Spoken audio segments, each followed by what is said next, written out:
Welcome to the Social Landlord Podcast, where smart investing meets peace of mind.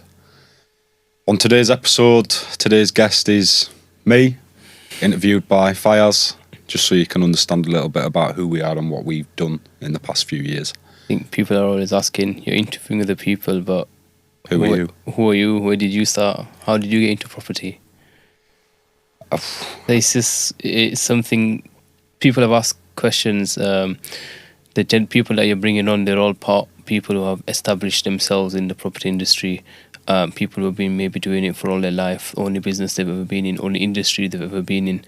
Surely you two are not the same. Like, you must have started somewhere, not that you came into a job straight away. So where we are.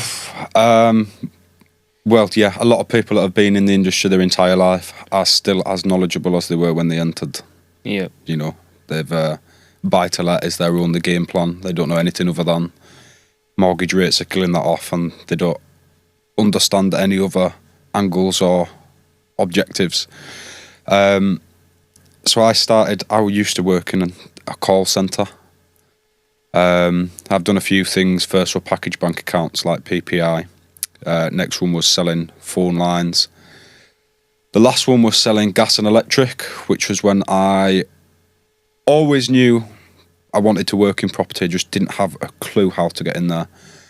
When I was working the gas and electric job and I realised how much I absolutely hated my job and just felt like banging my head on the desk every day, at some point I started targeting property management. Do you think companies. that was just because, like, for me, it was more to do with, I still say it till today, when I was working as a job before this, I used to enjoy what I did because it's a good working environment, which actually made a difference.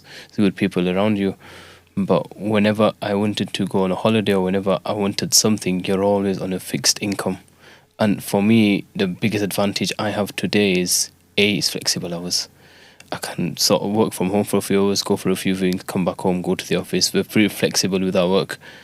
And most importantly, it's the commission-based, reward-based, where if you're going to go on holiday or if you're going to go somewhere, you can stack your wages up or stack your commissions up, and then you know you need to close 2 deals in the next month or 2 months just to make your holiday or make your expenses free, in essence. Pay for it before you go. Exactly. I always worked on a commission basis, obviously, in sales over the phone. Everything's always commission anyway. But I think when you're younger, that's okay, working a 9 to 5, because at that point you don't really know what you want to do. Something had obviously just clicked in the last job I had, and I was just like, I do not want to work for someone that's going to scream at me from the other end of the office, telling me that I've not been on the phone for long enough, or that I'm not objecting hard enough. I somehow ended up targeting property management companies, trying to sell them gas and electric, and that's when I met Ahmed on the phone. You were trying to sell to Ahmed? I wanted to put his gas and electric in place for all the properties, but obviously that is, now I know that is done by the care provider that take the properties on. But at that moment in time, I was just trying to sell Ahmed some electric for his HMOs that I thought he had. He was nice enough to sit on a conversation. It was nothing to do with gas and electric. He pushed me off that immediately, but he just wanted to talk down the phone. We ended up talking for 5 minutes. He said we'd meet up for a coffee sometime. I pestered the life out of him because I knew I wanted to work something to do with property. I think I rang him like 4 times. Ended up with Beth downstairs in the lettings office. Yes. One day he just rang me up. He's like, well, just come for a coffee then, come meet me in the office. Because he was obviously sick of me ringing his mobile phone for... You eventually gave up? Yeah, wore him down, and then about a week after that I started working with him. So that was my initial entry into property. That's all it was trying to sell someone some utilities. Yeah. By chance? Yeah, and he didn't tell me to and slam the phone down, and that would have been a very different story. I'd have probably still been sat in a call centre trying to sell you something. I think the difference now is we're in an industry where, like, some industries are supply and demand, whereas we don't really need to make cold calls as such. The leads that come into us, generally we can convert 80% of them. the calls that we're making, the deals already sold, or the landlords or investors, they're already sold. It's like we keep saying, we sell numbers. So your property, everybody knows we're not going to be selling your average market value. It's going to be slight deductions on there because of the investment purchase below market value. With social housing, you get higher rent than what you generally get. So from difference from what you were in before, making cold calls, now essentially you're on the other side of the stick where you've got people calling you. Yeah, and like you say, 80-90% of the people that phone in, they're phoning in because they want the service that you've already been sold. You know, they already know what you can offer them, Yeah. the benefits that you give them, or most of them do. You know, some of them don't really know what it is. I've got a phone call this afternoon with someone that's been watching the podcasts that wants to get into social housing and just doesn't have any idea how it is. So, speak soon, Hassan. But yeah, so the knowledge over the past 3 years that's been picked up from working with them people, as opposed to, like you say, the people that I'm speaking to on a daily basis that have been in property for 20, 30 years. They've got 5, 10 properties of their own. And Ishtiaq could be, you know, turning in his grave when he realises they're all kept in the private name. Yes. I've actually sent someone to Ishtiaq yesterday because she was buying a third property. She said, I don't know whether I should buy this in my personal name or in a company name. I already own 3 in my personal name. And I was just like, why pay extra tax when you don't need to? I've already started. Exactly. Now you're going to have to spend thousands of pounds moving it over. So just working with the right people has given me the knowledge to... I think it's important, I think Mo Ayub said it on here as well, to have a mentor where in our team there's about 5 of us, Ayub, Mo, me, yourself, and Ayub, Ahmed, sorry, yeah. So there's 5 of us there, but really like me and you are confident enough to go out there, get deals and wrap properties on these leases, but at the same time, at the back of our heads, we know if something goes wrong, these guys are only a phone call away. With a lot of people, I call them property self-taught gurus on these WhatsApp groups and these Facebook. First hurdle in the car. Yeah. So one of my investors actually rang me last week, Friday, I believe it was. He's got a couple of properties for sale. And as everybody knows, whenever anybody brings me a property to sell, I'm happy enough to give them a kickback as a referral because in properties there's enough money to go around. So it's just... even if you give £1,000 or £500 just bringing a property to me to sell, it's a kickback, it's a seed for a long-term relationship. So he was asking me, he goes, I've seen these videos and I've seen these little tutorials on Instagram and YouTube. I want to start this Airbnb business. Can you find me some properties? I said, how long have you been doing properties for? He goes, I bought my first one a few years ago. So I said, let me just guess, this is a simple buy to let. He goes, yeah, I bought it from my dad and I had a few tenants inside. It's kept the same tenant inside. I'm getting rental income. So what's made you go into this Airbnb? He goes, I've seen loads of people, they're making 10, 15, 20 grand a month. I go, how long have they said they're doing it for? They said within a year they're making this much money. But I can guarantee you, hands down, the grass is never green on the other side. We're in industry 24/7. It's not just social housing. We do lettings, we do investments, we do developments. So we're all property based. I've got a couple of Airbnbs, rent myself as well, but it's never that easy. I go, do you know? Do you Airbnb them? Airbnb, yeah. Why? It's just location. Any luck? Location, you do. Some properties you can get between £125 to £150 per night, and I'm only paying the landlord like £600 a month, £700 a month. But realistically, for what we do, you're probably only getting maybe 1 or 2 properties a month, because some properties that get offered to you for Airbnb, the broker that's selling it to you, they don't really know what they're on about sometimes. And 90% of the time, what I've realised is that these have been bought to me in high rises, which the actual freeholder or the leaseholder, you can't use it Airbnb, but the broker's happily telling you, oh, it's okay, just get on with it and just make sure you don't get caught. Want their fee. They want their fee, but if you're making a property, if for example Leeds City Centre in these high rises, you can have a 1-bedroom flat there. You can charge anywhere between £150 to £200 a night minimum. and you can pay the landlord £800 a month, and they're happy with it because it's guaranteed income. So you make your money back in like a week, maybe 2 weeks. So in a month, generally you'll be looking about 15 to 20, 25, 20 nights occupancy. So you're making good money. But the problem is you can't have Airbnbs in there. It's not worth the risk, because the fine that comes afterwards, if you ever get caught, all your years that you've had the property tenanted for is just gone to waste. So what we tend to do is, we had one in Derby, is next to the Rolls Royce factory. The landlord wanted $650 a month. So he was $750 on the market. We offered him guaranteed rent for $650. He's happy to take it. It's £120 a night. Staging and decorating costs about £3 to £5 grand. So it's next to Rolls Royce factory. And it's next to a couple of other industrial estates as well, and it's just off the motorway. So the tenants were getting, they're all working class. So you've got people that book in for 7 nights or 10 nights. So you're not short-term lets. That's the kind of Airbnb thing I look for, rather than just having person coming in today, they trash the place, then I've got 2 hours, 3 hours window for my cleaner to go in, clean it up. Any furniture, anything that needs repairing needs to be done. It's so much hassle.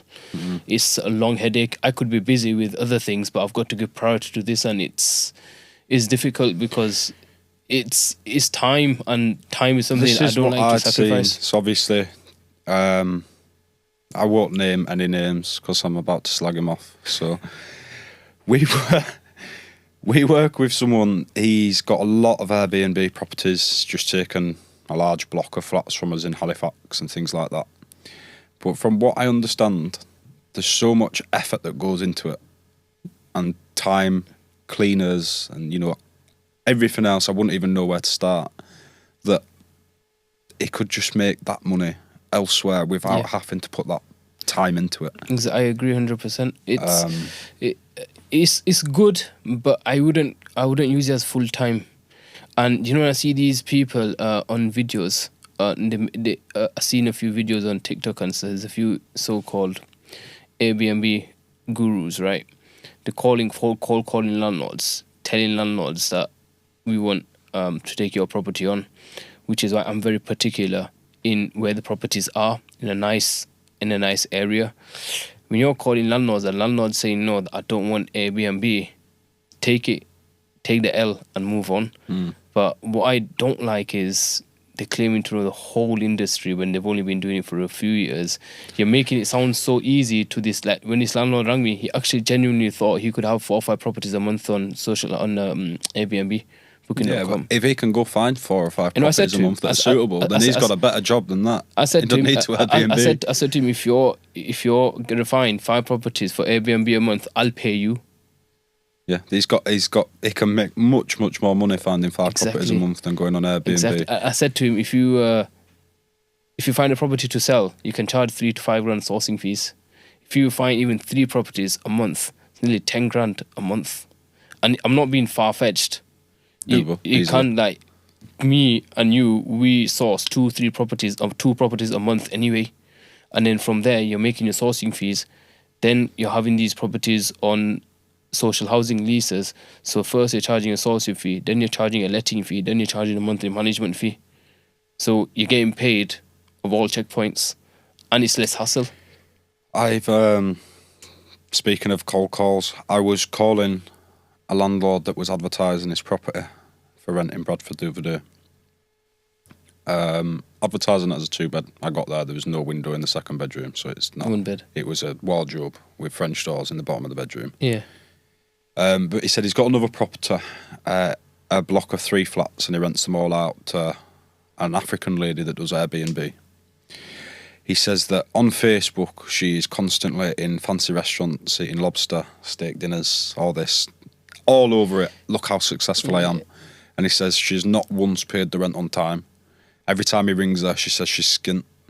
But she's posting online about how successful she is. Come follow my courses, buy my courses, all this. And she's paycheck to paycheck, supposedly.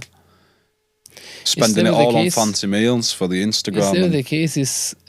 I tell everybody, whoever you see flashing on social media, it's never the same, because the way I look at it is they're making a certain image of themselves to sell themselves, where our citywide and silks, we're very Service speaks for itself. service, You don't need and I get asked all the time, why are citywide and why are silks not spending money on marketing or advertising? Why are you not promoting yourselves or making we could loads do, of- but as you know, we're probably worked harder than we should be anyway. So Yeah. if we started advertising, It's like where's these it gonna go? podcasts and TikTok reels. We could have somebody else making them, but because it's just me as well. I'm sure you agree, but for me, it's I enjoy what I do, and if I have somebody else doing it, I'm not gonna Like to like be how they do it. involved. No, I like to be involved. I like to be hands on. Even when we do developments for landlords, when I speak to other developers or other agents, why do you have to go onto site for? You've got contractors there. I have to go there Yeah, maybe but twice a week. I want to If know the what they're doing. contractor's doing the work, to him it's 10 out of 10. Exactly. You go down and view it yourself, it'd be a 5 out of 10. So I have to be there. So like, keep on top of them, like know exactly what's happening. But I just don't agree with it where we have the time, but we make time. That's the difference. You could easily be sitting in an office and just sitting at home, because really with the residual income, we can't afford to sit at home and not work. We had a couple of properties on here and there. probably last about a month before Exactly. Systems in such you a... get so bored. It's such a system in me, like I have to get onto work. 'Cause like, even on in my, not, I wouldn't say days off, but if I can come in a bit late, I can't wake up after 9-10 o'clock during the week, Monday to Fridays, because I know I need to get up early. There's stuff that I need to get done, the stuff I want to do. I think with our industry, a lot of it is we have to be proactive.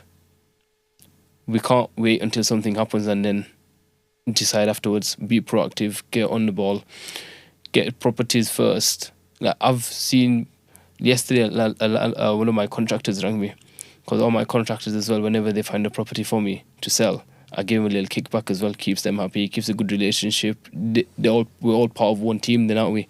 So rang me yesterday saying, Fayaaz, there's a 2-bed for sale in Leeds. The landlord's selling it. It's not far from your office. Are you interested? I said to him, is this the address? And he said, yeah. He goes, how do you know? I go, that property came to me about 2 months ago. But it's not MIK, is it? Yeah. Imi? No, Amy, no. Imi came into our office yesterday. One of my contractors is selling a house. Do you want to buy it? 2-bed house around the corner. We're priced out of our... No good for social housing. Would have maybe been all right for an Airbnb kind of thing, but, you know, just not our cup of tea. But like you say, keep them happy and they'll always come back. They'll always come back, and they know that whenever they bring a property to me to sell, if the property sells, I give them a little kickback, and any works to be done, they get the works done as well. So as far as they're concerned, for me, when I charge my landlord our sourcing fees, because I've already given them a kickback, the development price is actually cheaper. Because they've already been paid something Included towards it, in so that, they look after me in that sense when you need to get the works. And that's the way I look at it. Not really in my interest. It's actually in the landlord's interest that I'm saving you money on the works because he's found me the property. So rather than charging you £1,000 more, £500 more, £2,000 more, whatever I've given to him, you're saving that. So it's better for the landlord. I wish landlords would start bringing us some providers. I don't think that would happen because he'd lose the business, mate. I just don't think that would happen. So this he rang me yesterday, Adam, and he said, there's a 2-bed property for sale. And I said to him, is this the address? I said, is this a landlord? I said, how do you know? I said, I've already been and viewed I've already been and viewed it. I went to the property 1.5 months ago. Then about 3 weeks ago, another agent from Leeds rang me saying, Fayaaz, this is not far from your office. Why do you take this? I said, look, I've been to the property. It's a 2-bed property. The market value of the property is around market value. It's about 100 grand. The market value left about 90 to 100 grand. I said I offered the landlord 75 grand just because there's no compliance works. There's no selective licensing works there's no selective licensing at the property, and it needs a full refurb. So just with your fire doors, your interlink smoke alarms, handrails, fireboarding in the basement, window restrictions, your basic selective licensing and council works, never mind the full refurb, you're going to be spending altogether about 10-15 grand exactly. at least. So your total investment is going to be around 90 grand after your fees and after the legal fees, stamp duties, refurbs, all of that. On the private market, you get about 850 rent. So on 100 grand investment, you need to have at least 9%, 10% just to make the numbers work. You've got some equity left in the property. And then you've also got a high yielding investment. So if ever you want to sell, you can also sell. But the valuation that the landlords got in mind is they want about 115 to 120 grand. Do you remember that one we went to go see in Beeston? Which one? I know which one. And he was wanting full market value. Yeah, yeah. There was a hole in every ceiling. The one we went to, he's got like Rambo training in the basement, Oh. as if he was Rocky training in the basement. Mate, and the property was, 40 grand in despair, and he still wanted more than market value on it. It was just, and then he was getting, and I'm like really arsey with me down the phone, phoning me up every other day. You're messing me around. You haven't done this. Are you going to buy it from me or not? And I said I've given him my price, but I can't pay for it at that. And some people just don't understand. I think the only time I've ever lost a sale or a lead is when I've gone to the property and I've been not disrespectful, but I've meant it in a respectful way to say there's a lot of work to be done to the property and you can be penalised for keeping a property in this state. I'm not here to disrespect you. I'm just here to advise you. And some people, they think you're lying to them just to try and get the sale. Not even lying. They think you're there just to harass them. Like, who are you to come here? I asked you to give me a sales valuation. Why have you come here to downgrade my property? I'm not here to downgrade. Downgrading it, but we're giving you advice. Even if you don't want me to buy it from you, just get these works, and it's only going to benefit you. It's got nothing to do with me. I'm just here to advise. If ever the council come knocking here and you've got, like you say, you've got holes every ceiling, you've got damp coming from every room, you've got pipes leaking, you've got the heaters that are hanging half off the wall. This is all your basic stuff that... It's not even decent home standards. It's not even decent home standards. There you go. Exactly. Yeah, tricky one. But they're the sort of landlords that you can't work with anyway. If they've let the property fall into that condition, they're not interested in spending any money on it. So it's no good being on a lease with you, because if you have anything that falls under their responsibility, they're not going to they don't get it done. And in the same respect, they still think the house is worth 150 grand despite it needing... I think the people ask me, why should I work with you as opposed to going to a social housing company directly? Anyone? I think the same landlord, he asked me that question about a year ago before he came to us. After he'd been and worked with one directly? After he's been to... No. He came to ask me a year ago. He goes, why shouldn't I just go directly? I said, look, you can go directly. I'm not going to stop you. But just know, city-wise relationship with the social housing company is much more better, much more healthy than you will ever have. If you're a provider handing maybe, say, about 10, 15 bed spaces to one certain housing association each month, and you're giving one a year, who do you think is going to have a healthy relationship? It's tick for tack. It's a bit of give and take here and there. And people think that, again, that's just a sales point. But genuinely, for the past 2 years, have been dealing with the repairs for all the properties that come through, which I'm thankfully handing off to a new member of staff very soon. The amount of stuff that actually comes through, I would say 9 out of 10 of them are covered by the lease. We'd have to fight back. If you've just got one property with them, they'll be raising jobs left, right and centre, and 9 out of 10 of them are covered by your lease. But as a landlord, because you don't know the covenants that are in that lease and what your actual securities are, most of the time they crack on and get that done. Most of these repairs I can get overturned and get put back on them, and it's not because I'm, being a about it. I'm not forcing them to do it. It's covered in the lease. But large companies like this will chance it at any opportunity. So it's not that they're not a good company to work with. It's just if you're not knowledgeable in what sort of protections and covenants are in your lease, then this is why you need someone like Citywide. Especially if you've got a number of properties. We've got an investor, you'll know him from Crossroads and things like that. He's got maybe 15... At least 15 properties I would comfortably say, just in the past two and a half years, we've had his rental income, that same investor you're talking about. I'm not going to say how many properties he's bought from us, because he's spread them across a few properties, but his rental income has grown in the last 2.5 years from the ones he's got in all offices with our company. I would say probably around 8 to 12 grand a month in the last 2 years. And and it's not just one or two properties. There's some that are blocks. There's some that are individual. There's some that are HMOs. I sourced him one of them in Immingham, the block of 3, so and he makes a nice lump off them ones as well. So there you go. And he's ever like, I had a long conversation with him last Friday evening. It's a time when if I don't ring my landlords, they ring me saying I've not spoken to him. If you don't hear from me, it's a good thing. If I call you, it's a bad thing. Something's happened. It was quite late in the evening. It was around 8:30 last Friday evening when he rang. And we were just talking, and he goes, "Oh, I've not bought a property for the past 3-4 months." I said, "Yeah, because we're doing bigger developments with you. So I want you to keep your money there so we can use it here." Yeah.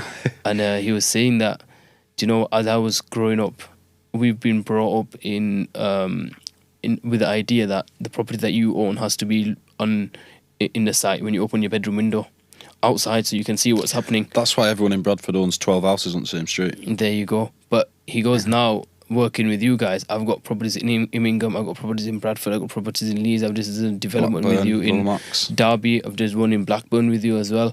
So I've spent maybe about £2 to £3 million with you, but I know some of it, obviously it wasn't rental, some of them we've flipped, but the ones that I've kept my rental income, I'm getting 10% on every property because of you guys. So I've told my family as well that I've now realised it's not worth it having a property here because you're getting 4, 5, 6% locally. Just because it's outside your house. But it doesn't matter what he goes. That don't make your tenants any better. It's not even about them making tenants better. He goes, if anything, it makes things worse because you can't do anything if they don't pay rent.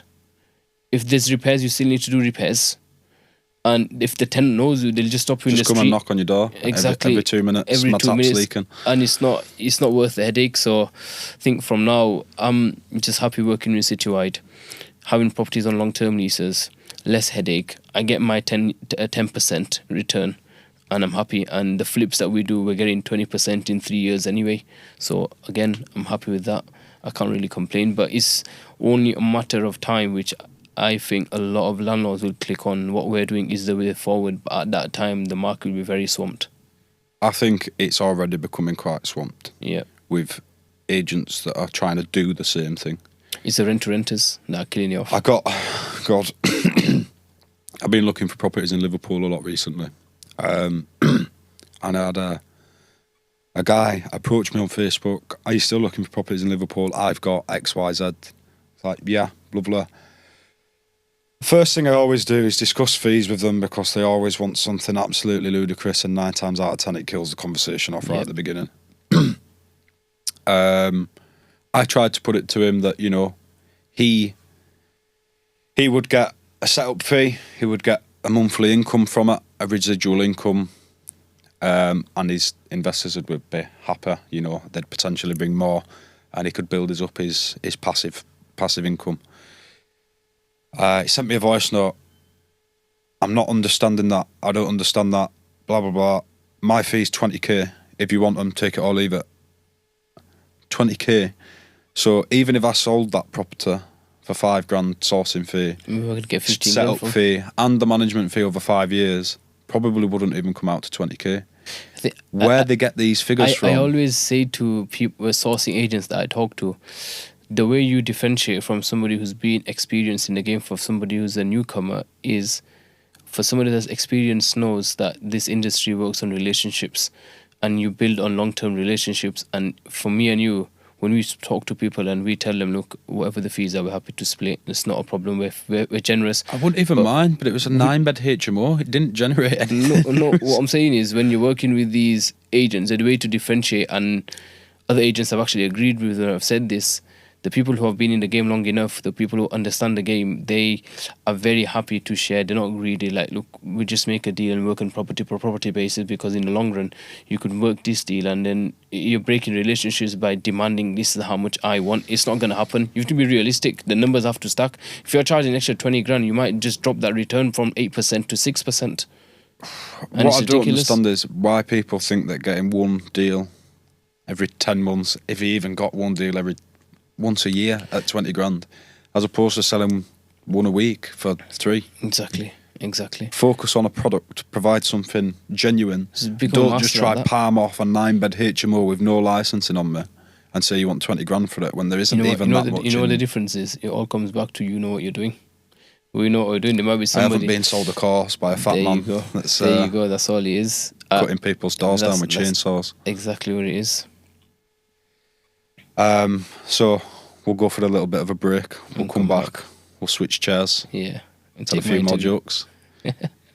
Don't forget to like and subscribe wherever you're watching your podcasts. Cheers, guys.